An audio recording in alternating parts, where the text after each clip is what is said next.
Hello guys, welcome to my YouTube channel. ഒരു കുട്ടി എന്നോട് കമൻറ്റ് വന്ന് ചോദിച്ചായിരുന്നു, ചേച്ചി CUKയിലെ ഫീസും കാര്യങ്ങളും, CUK എന്ന് പറഞ്ഞാൽ സെൻട്രൽ യൂണിവേഴ്സിറ്റി ഓഫ് കർണാടക, CUKയിലെ ഫീസും കാര്യങ്ങളൊക്കെ ഒന്ന് ഡിസ്കസ് ചെയ്യുമോ എന്ന് ചോദിച്ചായിരുന്നു. ഞാൻ എൻ്റെ ഫ്രണ്ടിനോട് ചോദിക്കാം എന്തൊക്കെയാണ് ഡിസ്കസ് ചെയ്യേണ്ടത്.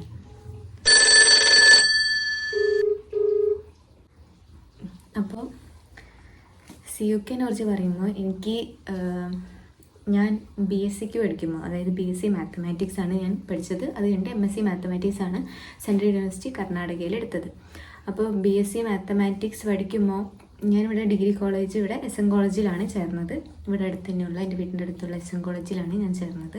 പക്ഷേ BSc പഠിക്കുമ്പോൾ എനിക്ക് അറിയണ്ടായിരുന്നില്ല ഇങ്ങനെ സെൻട്രൽ യൂണിവേഴ്സിറ്റീസ് ഉണ്ട്, അതിലേക്ക് നമുക്ക് അപ്ലൈ ചെയ്യാം, അതിലേക്ക് ഒരു എൻട്രൻസ് എക്സാം ഉണ്ട്, അതൊന്നും എനിക്കറിയണ്ടായിരുന്നില്ല. BSc പഠിച്ചുകൊണ്ടിരിക്കുമ്പോൾ ഒരു ഫ്രണ്ട് വഴിയാണ് ഞാനിങ്ങനെ അറിയുന്നത്. അതിന് എന്റെ ഇല്ലാത്ത ബുദ്ധിയിൽ ഒരു ഐഡിയ തോന്നുന്നുണ്ട്. ഹലോ, മനസ്സിലായി ഞാനാന്ന്.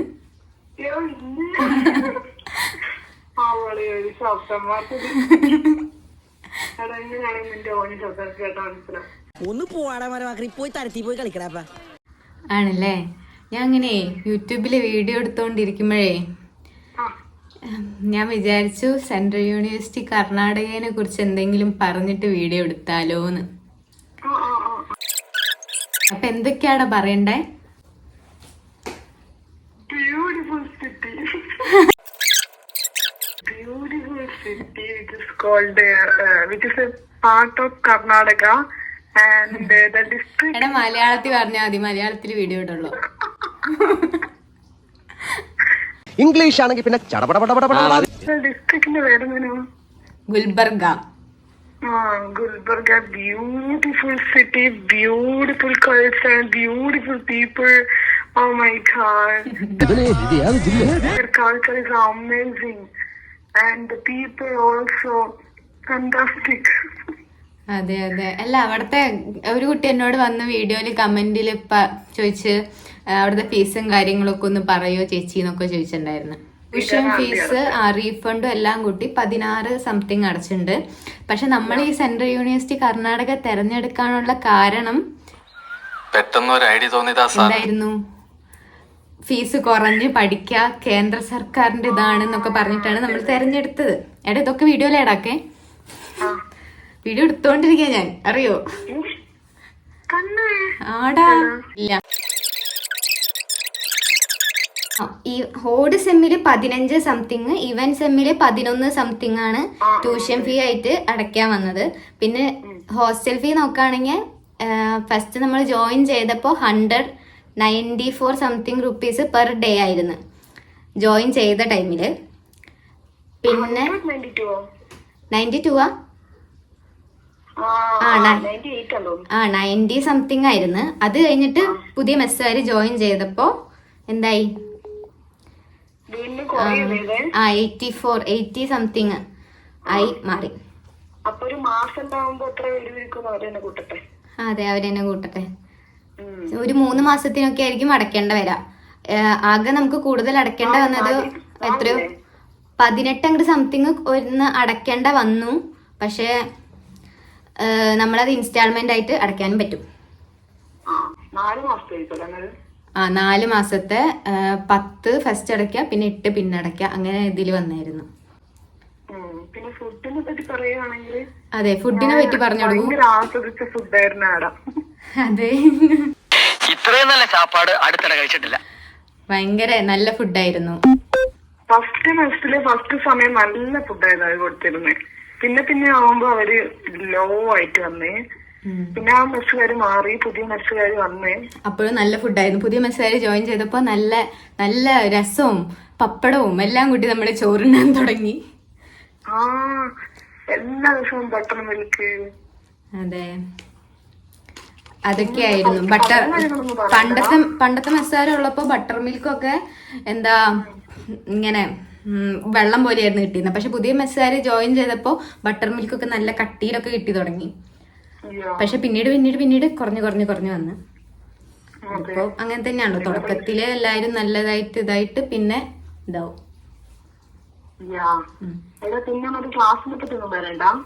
ആ നമ്മള് ഉണ്ടായിരുന്നത് MSc മാത്സിനായിരുന്നു. ഒരു വർഷം വെറുതെ ഇരുന്ന്. അതെല്ലാം കട്ട് ചെയ്യുന്നതാ. ഞാൻ ഒരു വർഷം PSCക്ക് വേണ്ടി പ്രിപ്പയർ ചെയ്തത്. അപ്പൊ ആ സമയം തന്നെ നമുക്ക് CUT പറ്റി അറിയാം. ആ ഒരു വർഷമാണ് 2022 നമ്മൾ CUT എല്ലാ സ്ഥലത്തേക്കും എത്തിയത്. അതായത് CUT എന്ന ഒരൊറ്റ എക്സാമിലായതാണ് എനിക്ക് തോന്നുന്നു. പിന്നെ 2023 ഞാൻ എഴുതിയത്. ഞാൻ 2022 എഴുതിന് 23 എഴുതി. അപ്പൊ 23 കർണാടക എഴുതിയത്. 23 സാന്ദ്ര ഒരു വർഷം ഗ്യാപ്പ് എടുത്ത് പിന്നെ എക്സാം ഒക്കെ പ്രിപ്പയർ ചെയ്ത് എഴുതി 23 സെൻട്രൽ യൂണിവേഴ്സിറ്റി കർണാടക എഴുതി. എവിടെ പോകാനായിരുന്നു ആഗ്രഹം? സെൻട്രൽ യൂണിവേഴ്സിറ്റി കർണാടക തന്നെയായിരുന്നു ആഗ്രഹം? പോണ്ടിച്ചേരിയായിരുന്നു ആഗ്രഹം. എല്ലാവർക്കും പോണ്ടിച്ചേരി ആയിരുന്നു ആഗ്രഹം. പക്ഷെ നമുക്ക് കിട്ടിയത് എല്ലാരും ആഗ്രഹിക്കുക പോണ്ടിച്ചേരി കിട്ടണം. അതെ, സൗത്തിലുള്ള എല്ലാവരും ആഗ്രഹിക്കുക പോണ്ടിച്ചേരി കിട്ടണം. പക്ഷെ നമുക്ക് കിട്ടിയത് സെൻട്രൽ യൂണിവേഴ്സിറ്റി കർണാടക. പക്ഷെ പഠിപ്പിന്റെ കാര്യം നോക്കുകയാണെങ്കിൽ എല്ലാം സെറ്റാണ് അല്ലേ? അത് അടിപൊളി. ആരും എത്തി വരുന്ന മനസ്സിലായത് നല്ല ഒരു ക്ലാസ്സും എല്ലാം നല്ല സാറന്മാര് അതൊക്കെ എല്ലാരും എടുക്കുന്ന മനസ്സിലാകുന്നുണ്ട്. നല്ല ക്ലാസ്സും കാര്യങ്ങളൊക്കെ MCJ ഡിപ്പാർട്ട്മെന്റിൽ കുറെ മലയാളീസ് ഉണ്ടായിരുന്നു. പിന്നെ ഫിസിക്സ് ഡിപ്പാർട്ട്മെന്റിലും കുറെ മലയാളീസ് ഉണ്ടായിരുന്നു. നമ്മുടെ അതിൽ മാത്രമായിരുന്നു MSc മാത്സിൽ മാത്രമായിരുന്നു കുറച്ച് മലയാളീസ് ഉണ്ടായിരുന്നുള്ളൂ. 7 മലയാളീസ്. നമ്മൾ 7 മലയാളീസ് ആയിരുന്നു ഉണ്ടായിരുന്നത്. ബാക്കി എല്ലാ കോഴ്സിലും ഒട്ടുമിക്ക മലയാളികളാണ് ഏറ്റവും കൂടുതലുണ്ടായിരുന്നു. എങ്ങനെയുണ്ടായിരുന്നു സെൻട്രൽ യൂണിവേഴ്സിറ്റി ലൈഫ്? ഇന്ത്യയിൽ എത്ര സെൻട്രൽ യൂണിവേഴ്സിറ്റി ഉണ്ടടാ?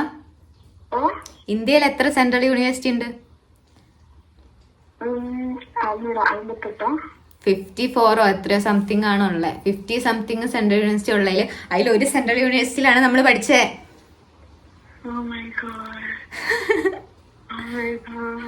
അതെ. പിന്നെ മലയാളി അസോസിയേഷൻ ഉണ്ട്. മലയാളി അസോസിയേഷന്റെ പേരെന്തായിരുന്നു? സഹ്യ മലയാളി അസോസിയേഷൻ ഉണ്ട്. ഓണാഘോഷം ഉണ്ടായിരുന്നു. വിഷു ആഘോഷിച്ചിട്ടില്ല. ഓണാഘോഷം ഭയങ്കര ഗംഭീരമായി നടത്തിയിരുന്നു. വിഷുവിന് നമുക്ക് ലീവ് അല്ല, എക്സാമിന്റെ സമയം. വിഷുവിന് എക്സാം ആഘോഷിക്കാൻ പറ്റാറില്ല. പിന്നെ ഓണം കിഡിലായിട്ട് ആഘോഷിക്കും. ഓണം ഭയങ്കരമായി നമ്മൾ ആഘോഷിക്കും. നമ്മൾ പുതിയ പുറത്തുനിന്ന് യൂണിവേഴ്സിറ്റിയിലല്ലാണ്ട് പുറത്തുനിന്ന് ഓഡിറ്റോറിയം ഒക്കെ ബുക്ക് ചെയ്ത് നമ്മൾ അവിടെ ആഘോഷിക്കും. പിന്നെ കുറെ PhD സ്കോളേഴ്സ് മലയാളീസ് ഉണ്ട്. കുറെ മലയാളീസ് ഉണ്ട് അല്ലേ? ഒരു 500-1000 പേരൊക്കെ മലയാളീസ് തന്നെയാണ് അവിടെ ഉള്ളതിൽ.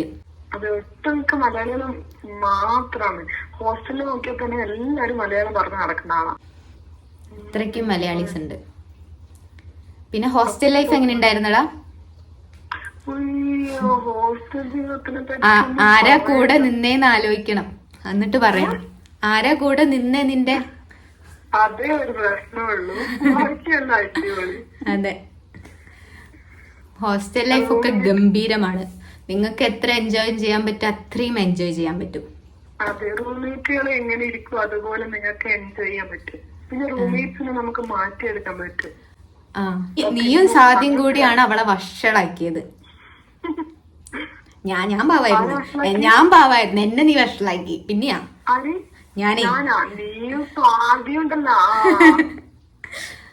അപ്പൊ ഇതിൽ തന്നെ നിങ്ങൾക്ക് മനസ്സിലാക്കാം ഹോസ്റ്റൽ ലൈഫ് ഗംഭീരമായിരുന്നു.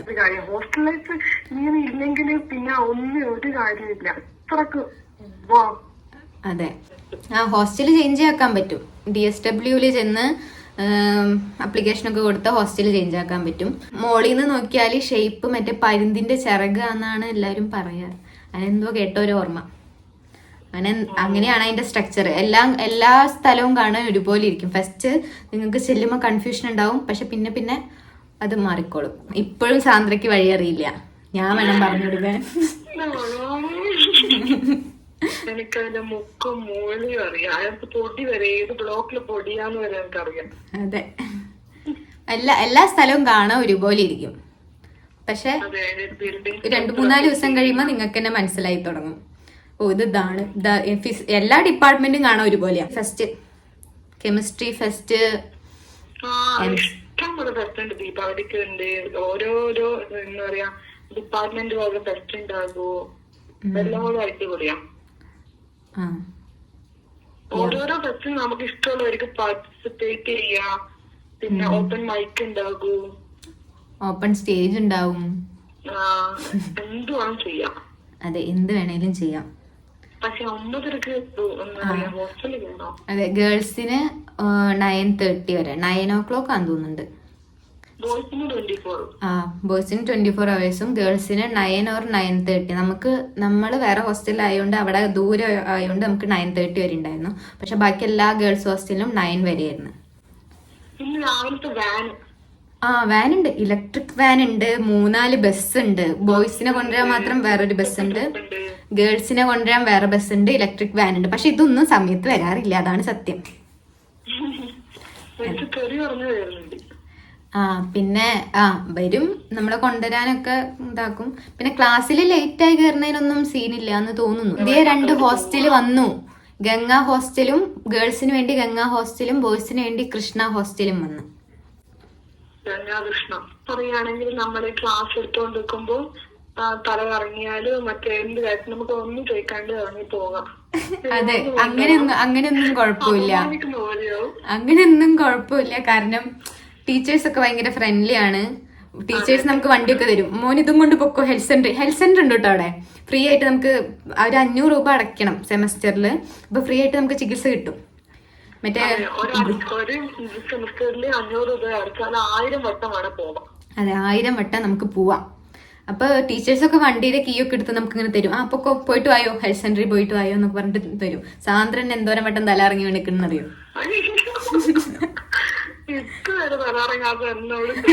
ഞാനൊരു ദിവസം ഹെൽത്ത് സെന്റർ കയറിയപ്പോ ഞാൻ ഇങ്ങനെ കാല് വെച്ചിട്ട് കയറി, ഇങ്ങനെ കാല് വെച്ച് കയറിയപ്പോ എന്നോട് ചോദിക്കാം, you are from Kerala? Yes. അതിന് കണ്ടാലും പറയും, കണ്ടാ പറയണം, മലയാളിത്തം തുളുമ്പുന്ന മുഖ. അതുകൊണ്ടാണ് ഞാൻ പറഞ്ഞു കിട്ടി. അത് എടുത്തു പറയേണ്ട ഒരു കാര്യമാണ് ഇന്റേണൽ എക്സാം. ഇന്റേണൽ എക്സാം ശരിക്കും ഭയങ്കര ബുദ്ധിമുട്ടാണ്. പക്ഷെ ആ ഇന്റേണൽ എക്സാം ഇല്ലെങ്കിൽ അവസാന എക്സാമിലാണ് എങ്ങനെ എഴുതുന്നു ചിന്തിച്ചു പോകുന്ന ചില നിമിഷങ്ങളുണ്ട്. ഇന്റേണൽ എക്സാമിലൂടെ മാത്രം നമ്മൾ ചില സാധനങ്ങൾ പഠിക്കും. അതെ, 20 മാർക്കിലാണ് എക്സാം. 20 മാർക്കിൽ 8 മാർക്ക് നമുക്ക് കിട്ടണം. അങ്ങനെയാണ് നമ്മുടെ MSc മാത്സിൽ അങ്ങനെയാണ്. ബാക്കിയുള്ളതൊന്നും അറിഞ്ഞൂടാ. 2 വട്ടം നടത്തും. അപ്പൊ 8 മാർക്ക് കിട്ടണം. അതായത് 40 മാർക്കിൽ 16 മാർക്ക് നമുക്ക് കിട്ടണം. 16 മാർക്ക് നമുക്ക് കിട്ടിയില്ല എന്ന് വെച്ചാല് മെയിൻ എക്സാമിന് ഇപ്പൊ നമുക്ക് 8 മാർക്ക് സ്കോർ ചെയ്യാൻ പറ്റുള്ളൂ. 2 എക്സാമും കൂടി 8 മാർക്കാണ് നമുക്ക് സ്കോർ ചെയ്യാൻ പറ്റുള്ളൂ. അപ്പോൾ ഫൈനൽ എക്സാമിന്, അതായത് മെയിൻ എക്സാമിന് നമ്മൾ എന്താക്കണം, 24, ഇപ്പോൾ 60-ലായിരിക്കും മെയിൻ എക്സാം വരാം. അപ്പോൾ 24 മാർക്ക് എന്തായാലും നമ്മൾ സ്കോർ ആവണം 60-ൽ. പ്ലസ് ഇന്റേണലിന് കിട്ടാത്ത മാർക്കും കൂടെ നമ്മൾ അവിടെ സ്കോർ ആക്കണം. അതായത് പ്ലസ് 8 മാർക്കും കൂടെ, 60 മാർക്കാണല്ലോ ഇന്റേണൽ പാസ്സാകാൻ, പ്ലസ് 8 മാർക്കും കൂടെ നമ്മൾ അവിടെ സ്കോർ ആക്കണം. എന്നാലാണ് നമ്മൾ പാസ്സാവുള്ളൂ. പാസ്സായില്ലെങ്കിൽ സപ്ലി കിട്ടും. അതെ, ഫസ്റ്റ് സെമ്മിന് മാത്രം സെക്കൻഡ് സെമ്മ് മുതൽ സാറന്മാര് അത്ര വലിയ കാര്യമായിട്ടൊന്നും എടുക്കൂല. അതെ, പാസ്സാക്കി വിടും. അല്ല, പാസ്സാവും, പഠിച്ചാൽ പാസ്സാവും. അത്യാവശ്യം ആവറേജ് സ്റ്റുഡൻസ് ഒക്കെ പാസ്സാവും. പക്ഷെ നമ്മുടെ ബുദ്ധികളല്ലേ, നമ്മൾ തന്നെ നോക്കിയാലും അങ്ങനെ പാസ്സാവും. അതുകൊണ്ട് ആൾക്കാരോട് പറയുന്നു. അതെ, നമ്മളങ്ങ് പാസ്സായി പോയി. അത്യാവശ്യം നല്ല പെർസെന്റേജ് ഒക്കെ കിട്ടി. പാസ്സായി പോകുന്നു. അതെ, പിന്നെ അതെ, പിന്നെന്താന്ന് വെച്ചാൽ നമ്മള് ഇവിടെ പഠിച്ചിട്ട്, കേരളത്തിൽ പഠിച്ചിട്ട് അവിടെ പോകുമ്പോൾ നമുക്ക് ഭയങ്കരമായിട്ട് ചേഞ്ചസ് ഉണ്ടാവും. കാരണം എന്ന് വെച്ചാൽ നമ്മളിപ്പോൾ ഒരു എബോവ് ആവറേജിൽ നിന്ന് ബിലോ ആവറേജ് ആയ പോലെ വരെ നമുക്ക് ഫീൽ ആവും. പക്ഷെ അതൊന്നും നിങ്ങൾ മൈൻഡ് ആക്കരുത്, നിങ്ങൾ പഠിച്ചുകൊണ്ടേയിരിക്കുക. അതാണ്. ഫീസൊക്കെ ഏകദേശം നമുക്ക് എല്ലാം കൂടെ അവിടുത്തെ ചെലവും കാര്യങ്ങളൊക്കെ ഇതായി നമുക്ക് ഏകദേശം, ഇപ്പം MSc മാത്സിൻ്റെ പറയുകയാണെങ്കിൽ ഞങ്ങൾക്ക് ഏകദേശം ഒരു 2 ലക്ഷത്തോളം ചിലവായിട്ടുണ്ട് അല്ലേ? 2 ലക്ഷം. 1,60,000 ആയിരുന്നു ഇത്. അന്ന് മറ്റേ സ്കോളർഷിപ്പിന്റെ കൊടുത്തില്ലേ, അന്ന് എഴുതിയത് 1,60,000 ആയിരുന്നു ഫീസും ഹോസ്റ്റൽ ഫീസും എല്ലാം കൂടെ 1,60,000 സംതിങ് ആയിരുന്നു. പക്ഷെ അവിടുത്തെ ചെലവും കാര്യങ്ങളൊക്കെ നമുക്ക് ഇടയ്ക്കിടയ്ക്ക് പുറത്തുനിന്ന് കഴിക്കണമല്ലോ. പിന്നെ ട്രെയിൻ ടിക്കറ്റ്, ആ കാര്യങ്ങൾ ഇക്കാര്യങ്ങളൊക്കെ നോക്കുമ്പോൾ നമുക്ക് ഏകദേശം ഒരു 2 ലക്ഷത്തോളം ചെലവായിട്ടുണ്ട്. സ്കോളർഷിപ്പ് ഉണ്ട്. സ്കോളർഷിപ്പ് വരുന്നത് E-ഗ്രാൻസ് ഉണ്ട്, പിന്നെ NSP സ്കോളർഷിപ്പ് ഉണ്ട്. രണ്ട് സ്കോളർഷിപ്പാണുള്ളത്. NSP ഉണ്ട്, E-ഗ്രാൻസ് ഉണ്ട്. അത് സെൻട്രൽ സെൻട്രൽ സെക്ടർ സ്കോളർഷിപ്പ് ഉണ്ട്, നാഷണൽ സ്കോളർഷിപ്പ് ഫോർ PG സ്റ്റുഡൻസും ഉണ്ട്. അത് 3 lakh ആയിരിക്കും നമുക്ക് കിട്ടാം. അത് പിന്നെ ഗ്രാൻസിൻ്റെ OBC-കാർക്ക് 8,000-ഉം OEC-കാർക്ക് 64,000-ഉം. ഓരോ കാറ്റഗറി അനുസരിച്ച് അങ്ങനെ കിട്ടും. ഇത് NSP നമുക്ക് 3 lakh കിട്ടും. അത് പക്ഷേ നമുക്ക് 4th സെം അവസാനമാണ് നമുക്ക് കിട്ടിയത്. ആ പഠിക്കുന്ന ടൈമിൽ നമുക്ക് കിട്ടത്തില്ല. എല്ലാ സെമ്മും കഴിഞ്ഞ് 4th സെം ലാസ്റ്റാണ് നമുക്ക് കിട്ടിയത് NSP. വർഷത്തെ ഇത് അതായത് 1.5 ലക്ഷം വീതം 3 ലക്ഷം നമുക്ക് കിട്ടും. പിന്നെ ലൈഫൊക്കെ അടിപൊളിയാണ്. നിങ്ങൾ ഇതായി നിന്നാൽ നിങ്ങൾക്ക് നിൽക്കാൻ പറ്റും അല്ലേ. ലൈബ്രറി നല്ലതാണ്. എന്താ ഈ റിസോഴ്സസ് ഒക്കെ ഉണ്ട്, പഠിക്കാൻ നല്ല. നമ്മൾ ഫസ്റ്റ് സെമ്മിലായിരിക്കും ലൈബ്രറിയിൽ അങ്ങനെ പോവാണ്ടിരുന്ന് പഠിച്ചിട്ടുള്ളത്. ബാക്കി എല്ലാ സെമ്മിലും നമ്മൾ ലൈബ്രറിയിൽ കുത്തിയിരുന്ന് പഠിപ്പായിരുന്നു.